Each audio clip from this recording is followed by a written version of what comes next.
Hey everybody, and welcome back to the 5 pillars of wealth mastery. Now, if you're watching this, you've made it to pillar number 4.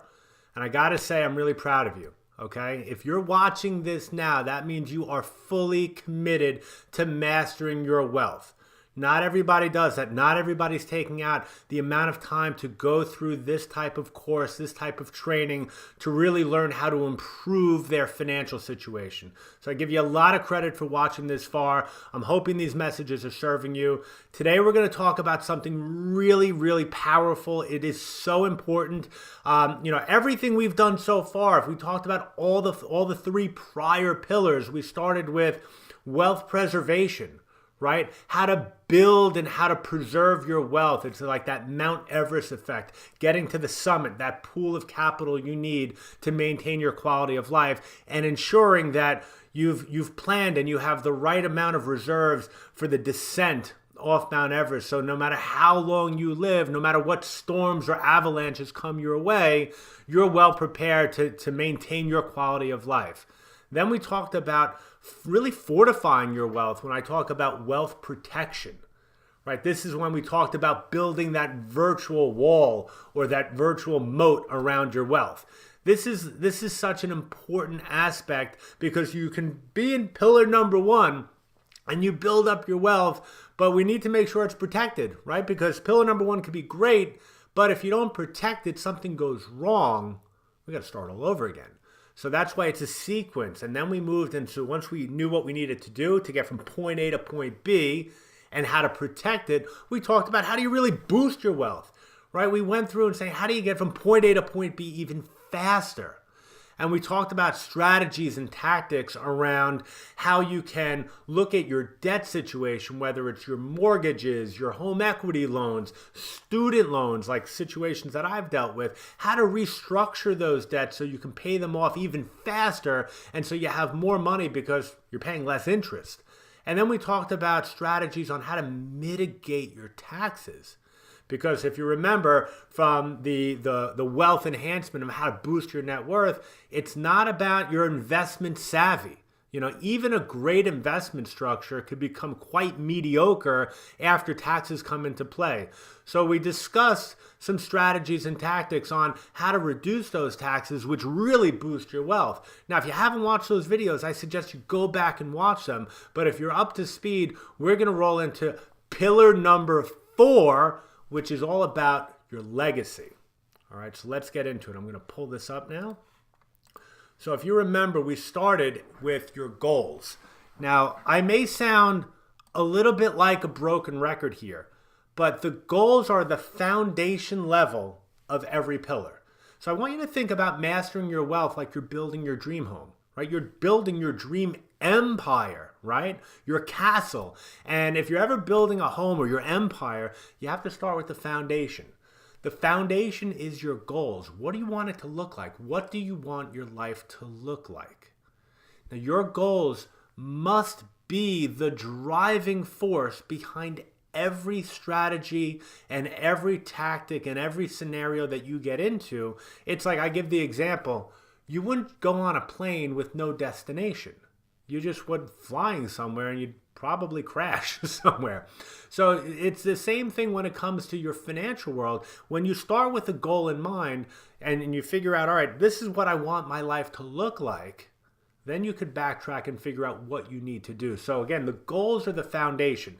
Then we go into the pillars, and it's a progression. We started with pillar number 1. We talked about wealth preservation, getting from point A to point B. Then building that moat, that virtual wall around your empire, around your wealth, right? Boosting your net worth. And today, like I said, it's all about your legacy. Now, a lot of people might think, well, I don't really have to deal with this. I'm not a super rich. I don't really know what to do. I hear lots of these things. Now, if you ever think about legacy planning, I'm going to show you where it's important if you are super rich or even if you're just moderately wealthy and you want to take care of some people. So I don't know if you guys are football fans, but if you remember back in the 80s, the Miami Dolphins, and I'm a Jets fan, so we play the Dolphins and it can become a little bit tedious, but I remember this. When I was a kid growing up, whenever the Jets would go to Miami, they'd play at Joe Robbie Field. All right, Joe Robbie was the owner of the Dolphins. And back in 1984, he built what's now known as Hard Rock Stadium, but it was known as Joe Robbie Field then. And he put, I believe it was like $115 million in 1984 to build the stadium and the team and everything. So that money today is huge. Anyway, fast forward 6 years later, Joe Robbie died in 1990. Now, the point of the story is the reason it's not called Joe Robbie Field anymore is because Joe Robbie never did any estate planning.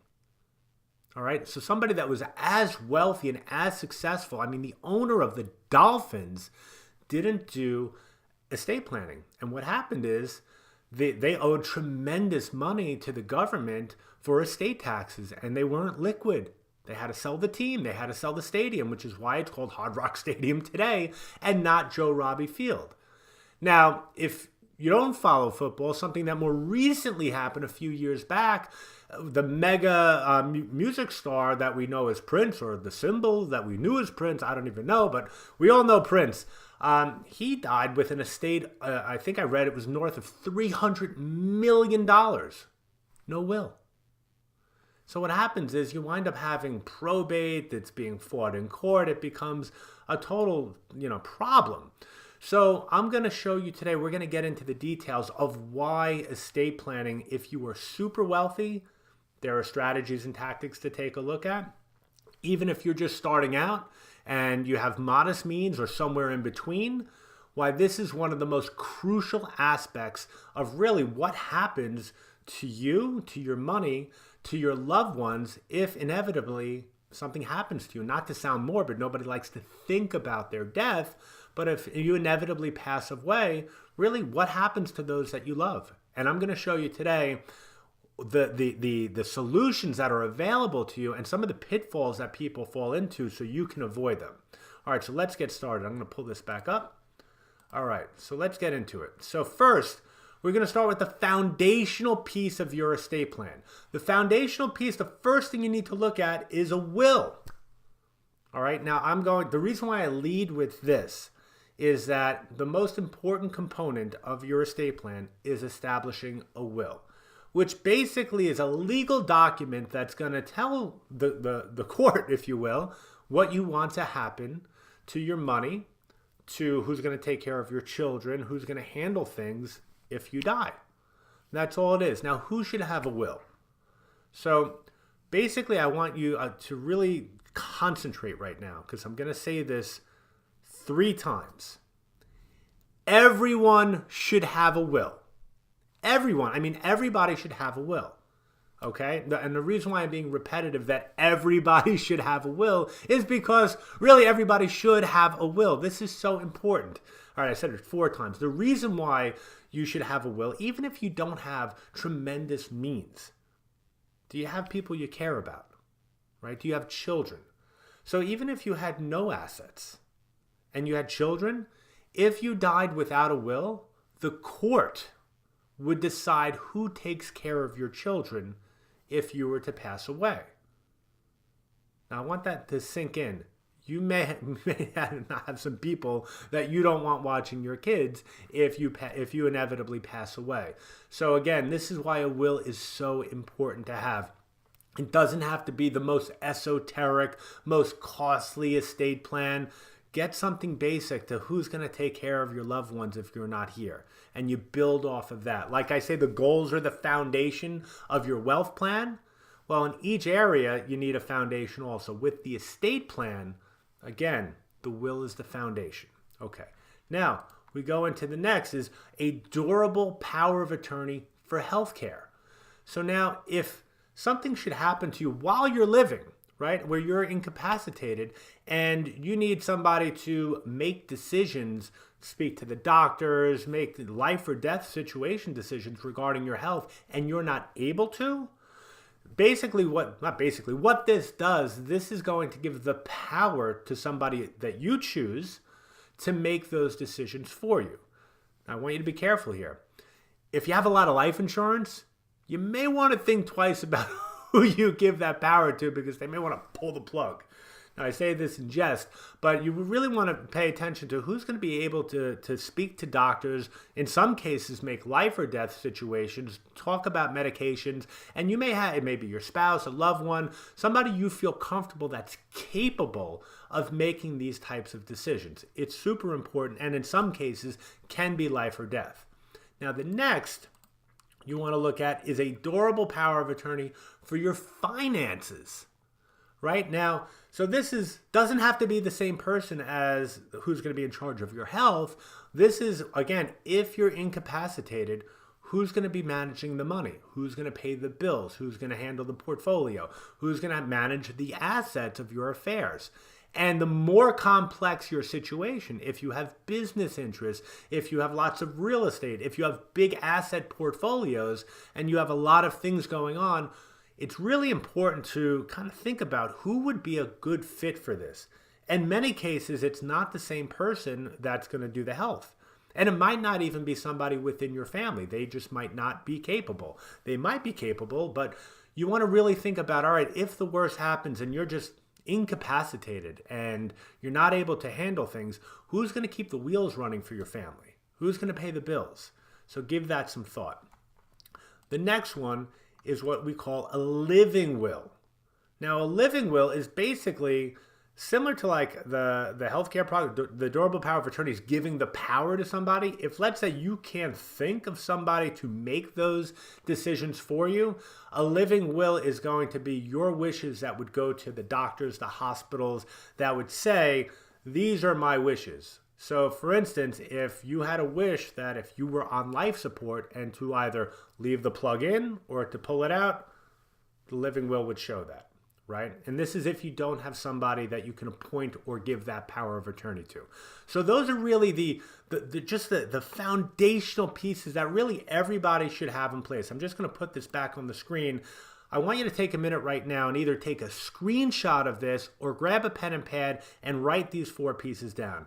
The will, the power of attorney for healthcare, the power of attorney for finances, and again, if you don't have the healthcare power of attorney, think about this living will. All right, so let's move on. So next we're going to talk about some of the obstacles that people run into when you're doing your estate plan.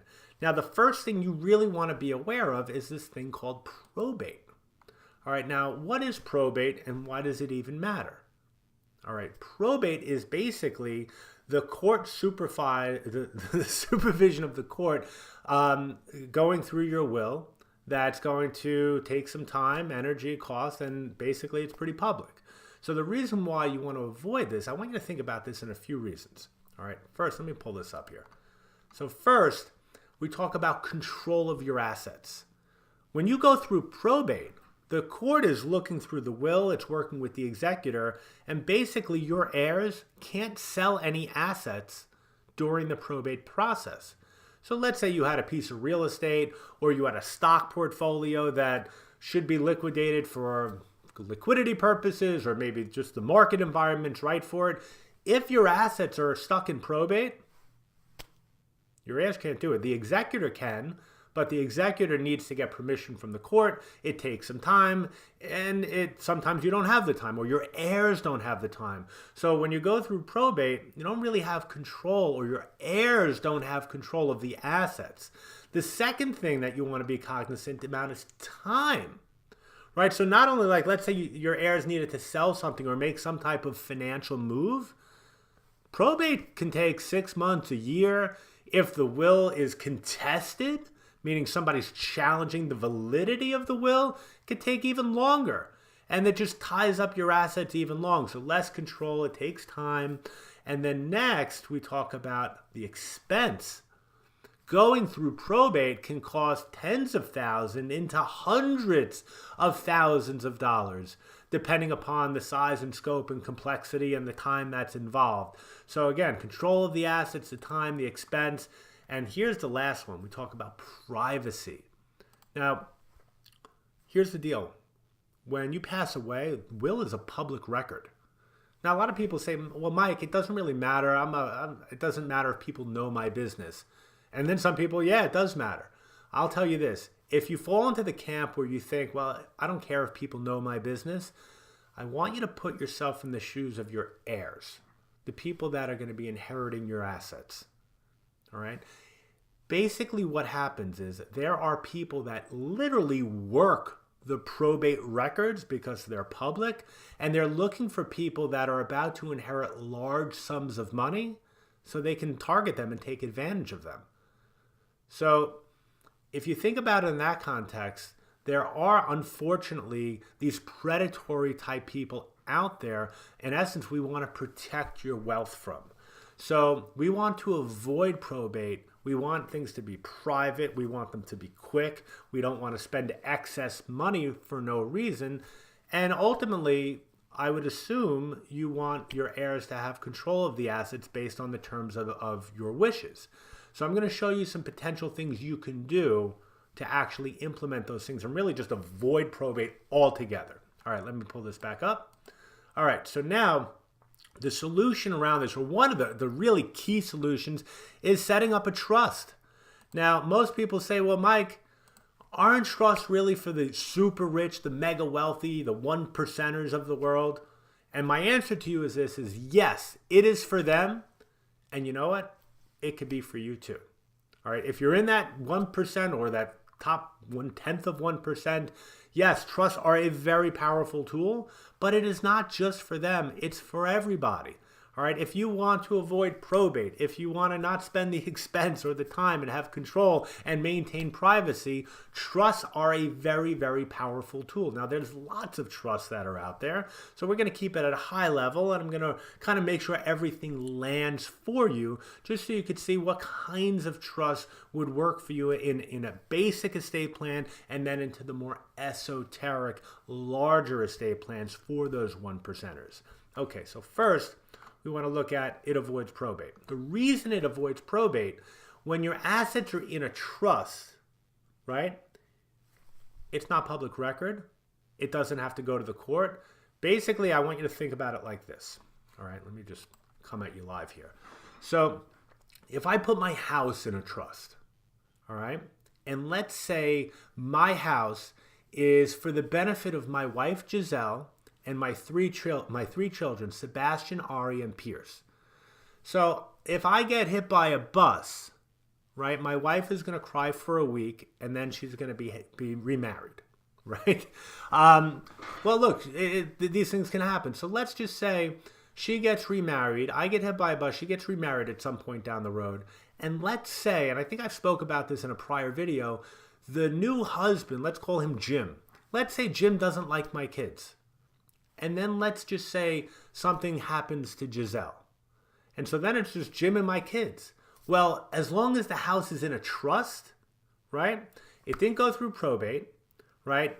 It's for my wife. It's for the kids. If something happens to my wife, Jim's out and it goes immediately to my kids. There's no court involvement. It's just immediate. It's just the assets are already in that. It avoids the court. It avoids probate. So if you have assets that you want to avoid probate, and if you have assets in multiple states, right? I want you to think about this. A lot of people have homes and businesses in multiple states. If you don't own them in trusts, what happens is you have probate in each state. So when you have your money or your assets, it could be real estate, a stock portfolio, a business, when you have them held in trust, it's again putting a wall around it from probate and keeping it over here for your loved ones, your heirs, or who you want it to protect. You still can use it, right? Like even if my house was in a trust, I could still live in my house. So think about trust as like, you don't personally own it, the trust own it, but you still control it. Right? I think the old saying is the wealthiest people in the world, they don't own anything, but they control everything because it's all in a trust or some form of a trust. So this is what's great about trust. You can still use it. It's all for your heirs, but you have that protection around dealing with probate and potential creditors, which we'll get into. All right, let me go back to this. Next, we're talking about saving time, money, and privacy. Now, remember what we said about probate. It can take 6 months to a year, sometimes even more. Well, again, going back to like the house situation, if I died today, hope I don't, but if something happened to me today, if the house is in a trust, Giselle and the kids are good. Nobody can come out of the woodwork and say, well, the house should be mine, right? It's theirs. And aside from the emotional carnage that would happen, from a financial and maintaining the quality of their life, there's stability there.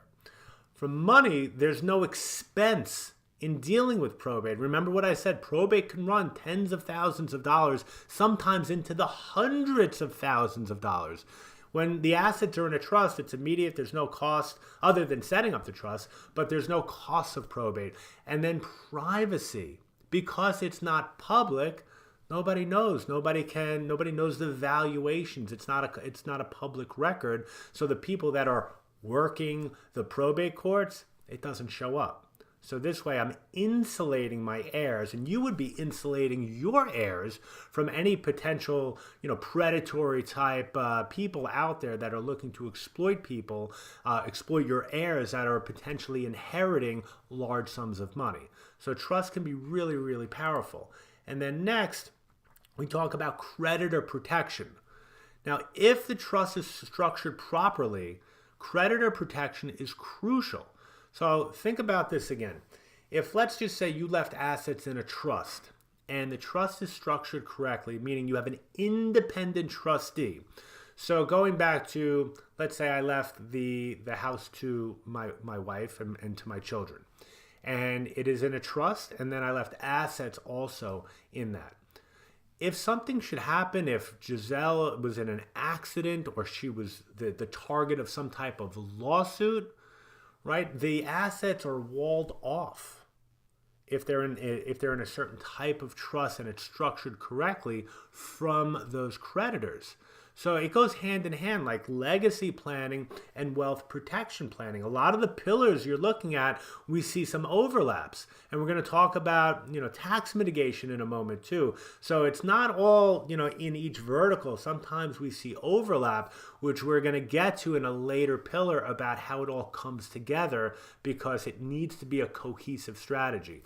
So when we talk about your trust situation, not only does it save time, money, and privacy, but if it's structured correctly, it helps building that virtual wall around your wealth, which again, it's a matter of no matter who shows up in the picture during your lifetime or after you're gone, your assets are in your control or your heirs' control, no matter who shows up. And that's really the key. All right, you with me so far? I know I'm hitting you with a lot of stuff right now, so I just want to make sure you're with me. I know we're in pillar number 4, and so if you got this far, which is great, I'm really proud of you. I just want to make sure that this is all landing for you. All right, so let's move on.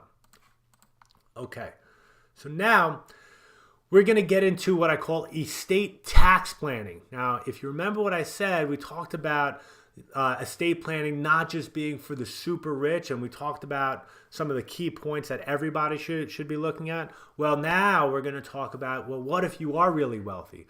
What happens if you do have estate tax exposure? How do you know if you have estate tax exposure? And if you do, what can you actually do about it?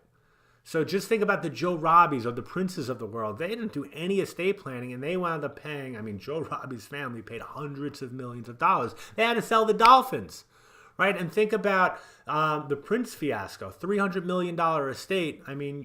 Not only is it tied up in court and public, everybody knows, but the end result is going to be huge sums of money paid that if astute estate planning was put into place, those dollars could have been mitigated, which would have meant more money for those Prince loved and the charities he wanted to help, and so on and so forth. So I always talk about taxes being a major issue. And if you remember in pillar number 3, I'm just blowing this up. If you want to build serious wealth, and this is for you and your heirs, we have to figure how do you address taxes and how not to pay them legally. And my dad always said, it's interesting, my dad always said, it's not about how much money you make or how much money you earn. It's how much you keep. And the quickest way to not keep it is to pay unnecessary taxes. So we're going to get into right now, how do you know if you're exposed to estate tax, and what can you do about it if you are? Okay, let's get into it. Let me just pull this back up. All right, so 99.9% of people are not paying federal estate taxes. Now, I want to make this clear. We're going to talk about federal estate taxes, but some states, I think we're at like 15 states now, 14 or 15 states, have a state estate tax or a state inheritance tax, which is in addition to the federal tax. For today's purposes, we're going to be talking about the federal level. So you want to keep in mind that even if you've tackled or you don't have a federal estate tax issue, you may have a state inheritance tax or a state tax issue. So that needs to be looked at as well. But we're going to be talking about the federal level. Now, most people aren't going to be exposed to this. Most of the population in the United States, 99.9%, are not at this point going to have to deal with any state tax exposure. All right, now if you are, basically what happens, let me blow this up, you're going to be able to have a lifetime exemption of $11.4 million, which simply means, right, your first $11.4 million of your net worth, you don't have to pay. This is why most people don't have to pay an estate tax, is if your net worth is below $11.4 million, you get a lifetime exemption. Now, if you're married, right, you and your spouse can combine that, and it's $22.8 million. So if you're married, basically the first almost $23 million of your net worth has zero, as of now, has zero federal estate tax exposure. Now, there's a couple things that you're going to want to look into of how do you know if you're at this level, and the idea is to really understand your net worth and how it plays out. And I'm going to go through a case study with you and how it all ties together, and then I'm going to show you some potential solutions and strategies to really mitigate the estate tax so there's more money for your heirs or the charities or the causes that you're passionate about.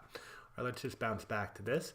So now I want you to think about the lifetime exemption, if you will, this $22.8 million as like a promo code. Right now, if you get a discount on something, it's a promo code. You get almost a $23 million promo code for your lifetime exemption. Okay, so now, well, what happens if you have more than $11.4 million? Or if you're married, what if you have more than $22.8 million?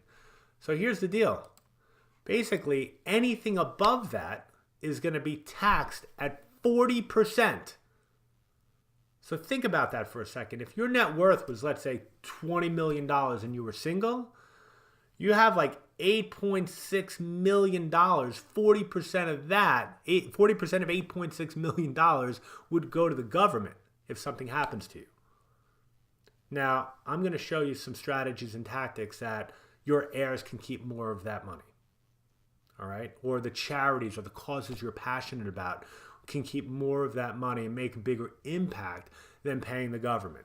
All right, and this is all just, we're not going to get into the most esoteric strategies, but we're going to show some potential solutions that really anybody could put into place with not that much complexity, if you will. All right, so now I'm going to show you a hypothetical case study just to give you an understanding of what we typically see from time to time, and what are some of the things that you can do about it if you fall into a similar category. Okay, so first, I want you to think about, there's a married couple, right? Let's call them Jim and Susan. All right, this is fully hypothetical, so we're just Jim and Susan married, and they have 3 married children. And their 3 married children have 7 children amongst them. So there's 7 grandchildren and 3 married children.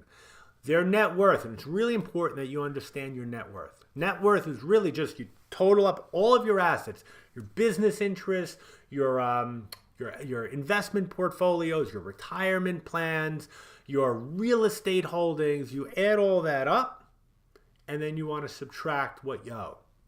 And that's your mortgages, your home equity loans, your personal loans, student loans, credit card debt. You take that amount that you owe, you subtract it from what you have, assets minus liabilities, and that's your net worth. Now, in this situation, check this out. Their net worth, their real estate, their investments, their business interests totaled $30 million, and they had $10 million in life insurance. I'm going to show you why this is important. So from an estate tax standpoint, They look at it combined. The estate tax would look at the 30 million of net worth plus the 10 million of life insurance, which would mean $40 million. So check this out. So we go into it. Their lifetime exemption, 22.8 million. So a lot of times people would think, well, all right, I have a $30 million estate. I minus 22.8 million from the 30, and I take 4, so you get an understanding. When you add life insurance into the mix, let me blow this up here. When you add life insurance into the mix, now you would think that you would have a tax exposure of $7 million. That the taxable estate jumps from 7 million to 17.2 because you have this family had 10 million in life insurance. Now, if you want to think about that, if something happens, right, 40% of that 17 million is almost $7 million. That's a big number, right? That's a big number. Now, if this was you, if you can redirect that 7 million to your heirs and charities, is that something you'd want to look at? All right, so what do you do if you fall into this type of category? What happens to say, all right, I don't want to pay $7 million to the IRS. I want it to go to my kids, or I want it to go to my loved ones, or I want it to go to these charitable causes, or all of the above, and it would just be better served there than paying taxes. So let's go over some of the things that this family potentially could do, and maybe we can impart some of these strategies that you can put into your life to improve your estate plan. All right, so first, let me go back to this. First thing you could do, and this would be really simple, the life insurance, you transfer ownership into a life insurance trust. Talked about trust again. This is another type of trust, and basically all you're doing is you're walling off the $10 million from the taxable estate. Okay? That's it. So it's really straightforward. If you have this, and again, you don't have to be at a 22 million. If you were single, and let's say you had like an $8 million net worth, and you had a $5 million life insurance policy, you have estate tax problems. Okay, so this really comes into play many times, and one of the quickest solutions to this is simply to establish what's known as an ILIT, or an irrevocable life insurance trust, and you transfer ownership of the policy into the trust. Still goes to your beneficiaries, but now it's walled off from your taxable estate. That's step number one. Let's jump back to this. Step number two is we establish annual gifting to the children and their spouses. All right, so they have 3 children. Their 3 children are married. Now, right now, you can gift $15,000 to one person. So for each spouse, they can give each child $15,000. So that means each child can get $30,000. Their spouse, they can give $15,000 each. So each married child, right, basically can get $30,000 for husband, $30,000 for wife. They can give $60,000 per couple, and they can do that every year. Pretty cool. All right, and that's just a way of moving money outside of your estate, and you're pretty much giving money while it's going to be a potential inheritance anyway, so you push it out of your estate while you're living. You improve the quality of life from a financial standpoint to your children, because in essence, they're getting an extra $60,000 per year, and this doesn't go against your lifetime exclusion. There's no gift taxes or anything like that. It's just a boost of it. You're boosting your inheritance now, and you're doing it in a way that's limiting how much taxable exposure you will have in the future. The next thing you can do, in this situation, they have 7 grandchildren. So now, for the 7 grandchildren, they can set up college plans for them. And in college plans, you can do 5 years of gifting at one time per child. I'm going to show you how that lands, so you can really take a lot of assets now, put it into these 529 plans, and basically ensure that your grandchildren, in this case their grandchildren, will have sufficient funds to go to universities and colleges at some point in the future, and they remove assets out of their estate which would have gone to the government anyway. All right, and then lastly, you can pay for medical expenses. So think about this. If you have loved ones, friends, families, coworkers that are sick and maybe they have subpar health insurance and you want to help out, well, you can pay the medical expenses or a portion of them. Now, the key here is that you have to pay the facilities directly. All right, if you give the money to the friend or the relative and then they pay, that looks like a gift. That is a gift, and that doesn't do anything. So if you're going to pay for medical expenses, you want to pay the doctors or the facilities direct. And then lastly, I said lastly before, so the second lastly is if you have charitable intent. There are a variety of ways to boost your legacy, make an impact, and really reduce your taxable estate by giving money to charities. There's all different types of trusts and donor advised funds, and there's a variety of solutions that you could look at that removes money from your taxable estate and makes the world a better place, and it could be really directed to the causes that you're passionate about. So how would this all land for this family? So let's go through it. So first and foremost, if we transfer the ownership, let me just blow this up so you can see it. If we transfer the ownership of the life insurance into the life insurance trust, the taxable estate goes from 17.2 to 7.2 million, right? So instead of paying 40% of 17.2, right now it would be 40% of 7.2, but we're not done yet. The next would be to establish the annual gifting to their children and their spouses. Now, if we think about this, it's, like I said, it's $30,000 per child and $30,000 for their spouse. So I can give child one $15,000. Giselle can give child one $15,000. That's 30. If child one is married, I can give child one spouse $15,000. Giselle can give child one $15,000. So to my son and his future wife, or my daughter and her future husband, and my other son and his future wife, $60,000, $60,000, $60,000. Now, if we did that for 10 years, right, now we're talking about reducing almost another $2 million out of the estate. Basically, I pushed out almost $2 million here, and that comes out of the estate. Now the taxable estate is reduced to $5.4 million. So remember, we were at 17.2, right? 40% of 17.2, which was almost $7 million. Now, just by making a couple of moves, right, putting some money in a life insurance trust, doing some gifting over 10 years, we've got that down to $5.4 million. Now, let's talk about the grandkids. Let's make sure they can go to college. College is expensive, right? I've dealt with student loans for business school for years. It's a big cost. When the kids get older, the costs are going to be that much more. So why not ensure that there's money there for them, and this is a big and, you remove a large chunk of money from your taxable estate, right? So less money to, paying taxes. And like I said, if you want to build serious wealth, you have to address the taxes. Now check this out. And I'm just going to blow this up real quick. We established 529 plans for each child, each grandchild. And what's great about a 529 plan is you can do 5 years of gifting at one time. So remember what I said, I can give $15,000 to child one.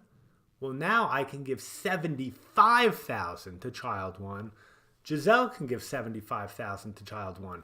That's $150,000 at one time. And in this situation, they have 7 grandkids amongst all their children. So now what we've done is we've been able to bring another $1 million off their taxable estate, right? And now we're talking about a taxable estate of $4.3 million, which really would show roughly an estate tax exposure of about just about 1.7, 1.8. Remember, it was almost $7 million. By making a couple of moves, we got it down to less than 2, saving $5 million, right? Saving $5 million of estate taxes. All the grandkids are going to college, and your children's lives are all improved because you're giving them an extra $60,000 a year.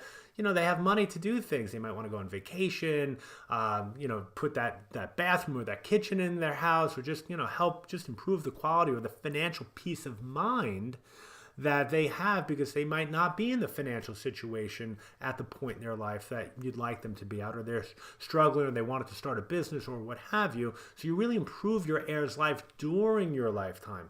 Now, to boot, let me just pull this up. If, and this is on the bottom, if you're charitably inclined, you can even reduce this number even further if we set up some type of charitable trust. So really super important. I hope this lands for you, this type of case study. But why don't we take a moment and go through a brief exercise of the things you should put into place, and if you have them in place, how to make sure that they're right. All right, so now let's just pause real quick. And what I'd like you to do is I want you to grab out a pen and paper, your journal, and I want you to take some notes. These are going to be some of the action steps for you to go and start working on, so you could start building out your legacy plan, right? Your legacy, your estate plan. What are the things that you need to have? What are the things, if you do have them, are they right? Are they still aligned with your wishes? So grab your pen and pad, and I'm going to pull this up now. Okay. So the foundation of your estate plan, exercise, and action steps. So first, do you have a will? And if so, when was it drafted? Now, the reason why this is important is many times what we see is people say, yeah, Mike, I have a will. I said, when was it drafted? 20 years ago, 30 years ago. Well, think about this. If you have something that was done more than 5 years ago, I want you to think, and I want you to ask yourself, has your life changed in the past 5+ years? Do you have more children? Do you have grandchildren? Did you start a business? Did you sell a business? Are you newly married? Are you newly divorced? You see where I'm going with this? The things you may have set up 5 years plus ago might be stale. And in addition to that, there might be some changes in the tax code that the language is no longer relevant today. So if you have a will, great, right? That's a good thing. Remember what I said, everybody should have a will, but if it's more than 3 to 5 years old, it's time to dust that will off and make sure it's still current and aligned with your goals and objectives. Okay, let's go to number 2. If you have children, who do you have listed as the guardian if something should happen to you, right? Remember what I said, if you died without a will, the court would dictate who is going to take care of your kids. So if you have little kids, like I have little kids, you want to pay attention to if something should happen to you and something should happen to your spouse, who's going to be in charge of taking care of them. Now, you may have had a guardian that you were comfortable with, but aren't that comfortable with anymore. So if that's the case, you want to take out that will and you want to update the guardians that you're comfortable taking care of your children should something happen to you. Okay. Next, who's your executor? The executor is really the person that you appoint to oversee the distribution of your assets. That's who's going to be working with the court and going through the will, and it's just going to be in charge of the distribution of your assets. Now, you may have set up an executor, which is great. Same thing with the guardian. Is that person still relevant? All right. And if not, you want to make a change. Next, do you have a power of attorney? And do you have a power of attorney for health care and finances? And again, if you do, are you still comfortable having that person? So write that down. Durable power of attorney. And again, if you don't have one for health care, the living will, you want to make sure you have that in place. All right. Next, do you own property or business interests in multiple states? Right? A lot of people have their main house in one state. They may have a vacation home in another state. You may own some real estate rental properties in multiple jurisdictions. Something happens to you, probate in every state. So if excuse me, if you have property or business interests in multiple states, you want to make sure that your assets are held in some type of trust. So if you do have that and you don't have a trust, something to work on, that's an action step for you. All right. Next, do you want a long, costly, and public record of your wealth and your estate should something happen to you? Now, I wrote here, this is usually a hard no. I've never heard yes. I've never heard yes, Michael. I'd like a long, costly public record of my estate. I should really change that to this is just a hard no. So again, the people that don't take the steps, think about the Joe Robbies, public. I mean, that's public. I'm talking about this 30 years later. Public, right? It's the Prince situation, public. This is public across the board. We want to keep it private. We want it to be cost effective. We want it to be immediate, full control for your heirs. So you want to make sure that you avoid that probate. And that's why these are action steps. If you don't have any estate planning, it is crucial to take the initial steps just to make sure you have the peace of mind that things are set up correctly, that if the worst should happen, your heirs, your loved ones are in a good place. Okay. Next, do you know your net worth? Really important, your assets minus your liabilities. And do you own life insurance, right? Remember I gave the example before. You may say, well, Mike, I don't have a net worth that would give me that estate tax exposure. But if you add on top the life insurance, you may have an issue. So really important to understand your net worth and know your net worth on an ongoing basis. Now, there's all sorts of great tools to just keep records of this. But again, just like with your will, don't jot it down one time. This is something that should be looked at and updated routinely and not every 3 to 5 years. I mean, your net worth should be looked at on an ongoing basis. You know, maybe every year or so, you should be updating your net worth. Okay. And next, if your net worth is above the exemption level and you have the life insurance, really important to start considering the life insurance trust. Now, it's not right for everybody, so you have to make sure it's going to be right for you because there is some cost involved and there is some complexity involved on the ongoing maintenance of it. So just because you're slightly above, you may or may not consider the life insurance trust. It's not right for everybody, so you have to look in to see if it would be right for you. All right? Okay, now pull this up. Many times when people say, Mike, you know, this is all great and, you know, I understand all the action steps, I get a lot of people that avoid setting up or establishing their estate plan. And I just wanted to share with you really some of the commonalities of things that I've heard over the years that, you know, if you're saying this thing, well, Mike, like, you know, I get what you're saying, but, and I'm going to show you what some of the things people have said to me over the years and why this is so important. So let me just go back to this here. So a lot of people say to me, you know, Mike, I don't really have that much, so it's not that important. Well, like I said, when we first started, you may not have a lot of assets, but do you have people that you care about, right? Do you have children that you want to ensure guardianship for? Do you have, like, you know, people you want to make sure that whatever you do have is going to be for them? Okay. Next is people say, well, you know, Mike, my situation's really complex. Who has the time? I'm sure like probably guys like Joe Robbie might have said that because they were busy guys. These were mega wealthy businessmen. And look how complex and costly that was for them. So yeah, the more complex it is, think about your heirs on the causes or the people you want to help out, how cumbersome and costly and time consuming it'll be for them if you don't take the steps today. When I get the time with Mike, like, look, it's really complicated. I'm 3 or 4 ex-spouses. I have multiple children from multiple families, and it's going to be too hectic. Well, yeah, it's going to be too hectic. But again, like I said before, imagine with that level of complexity, something happens to you, how hectic it's going to be for multiple children from multiple families fighting at each other to kind of figure out what's going on. So it's a matter of saying, all right, let's take some time and think through things methodically. So if the worst does come, and again, not to sound morbid, you really have things in place so there's none of this infighting or probate court fights or contestant of the will or anything along those lines. And then lastly, I get, you know, Mike, it's going to be really expensive. Well, it doesn't have to be. Again, the more esoteric, advanced estate plannings, yes, they're going to be more expensive. The basic ones, you can get the basic things that we went through, the foundational pieces for, you know, a rather cost-effective thing, a cost-effective expense. So really consider about just getting the foundational pieces, right? That first thing to do, and then you build off of that. And it's not carved in stone. Remember what I said, we want to look at this on an ongoing basis. So this is kind of like my do's and don'ts and just some phrases people have shared with me over the years to kind of put this on the back burner. Like, what if Joe Robbie was saying this and saying like, it's too complicated, who has the time?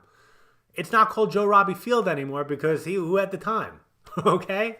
So I just want that to land for you. I want that to just sink in. Think about how this would impact your heirs if you don't do something. What does not doing something land for you? All right, let's move on. All right, so really what's the first thing you need to do? First thing you need to do, establish your will. All right? Establish your will. You get your guardians for the kids. You select your executor and your trustee if you have a trust. All right? Establish your durable power of attorney for finances. Establish your power of attorney for healthcare. If you don't have one or comfortable one, you establish your living will, which will really just be your wishes if you don't want them to pull the plug or you want them to pull the plug, or just really what your wishes would be. So that's what the living will would be. That's really just the first thing, the foundational pieces you need to do, and then you build off of that. All right? You with me? Okay, great. So now, key point. Every 3 to 5 years, you want to dust off the will, dust off the estate plan. Is it still current? It's really easy to put this on the back burner and think, I have it in place. I don't want to deal with it again. Things change. And again, I just want you to think back every 5 years. Has your life changed significantly? Spousal, children, grandchildren, business interests, net worth, things you're doing. What's really changed in that 5 years? And is your plan still current? So again, never should be carved in stone. Your plan should always be flexible and should always be updated. Not every year, every 3 to 5 years is a sound way to go. All right, so now let's just go through the key takeaways here, and I'll blow this up. So really, again, if you want to take care of your heirs, your loved ones, the causes you're passionate about, really the key is to pay the least amount of taxes legally possible. I keep saying this. If you want to build serious wealth, and if you want your heirs to have serious wealth, we have to address taxes both during your lifetime and in your estate. The less money you pay in taxes legally, the more you have, the more your heirs have, the more the charities, the causes you're passionate have to improve the world and make the world a better place. And then lastly, I want you to think about let me just blow this up here, is part of estate planning is, in addition to wealth protection, it's about building that virtual wall around your wealth and around your money, so no matter what happens, right, no matter who shows up in the picture either now or down the road, right, you and your heirs are in control of your assets. Now I want this to land for you. So let's just say I have 3 children, right? If, let's say I pass away and my assets go to my 3 children. If one of my children gets married and my oldest is turning 6, right? So down the road, let's just say there's assets for Sebastian, and Sebastian has these assets which I wanted him to have to, improve his life. Let's say he gets married and he then gets divorced. Well, I want to make sure that his future ex-spouse doesn't have claim to those assets. So when we think about creditor protection, it also goes into that. So by astute estate planning, if one of my children gets married and then gets divorced, I want to make sure that the funds that we're working really hard for their benefit are going to be for their benefit. So if they have an ex-spouse or something that comes along, or some type of creditor or unfounded lawsuit, again, there's that wall around those assets. So it's always for their benefit. So those are really the key takeaways that I want you to think about. And then just think about getting the foundational pieces in place. Now, I hope this really landed for you today. I know we went through a lot on the high level, and then we kind of got granular. We went through a case study. And really, I want you to think about continuously going through each pillar and how you can make smart decisions around each one. Making smart decisions around your money, around your wealth plan, is going to help you improve your quality of life. It's going to help you, give you the peace of mind by achieving those financial goals. Because when you start having these things in place, things change in your mindset, like, you got control over this now. You can do this. You got this handled, and then you can build off of that. So again, I really hope this message served you. I hope you got some new perspective and a couple of action steps that you can take to improve your quality of life. And look, we just finished pillar number 4.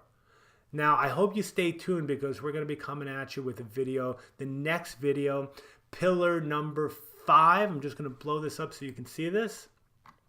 Again, starts with your goals. Pillar number 5 is the Wealth Master's mindset. All right, the 5th pillar, we're making it here.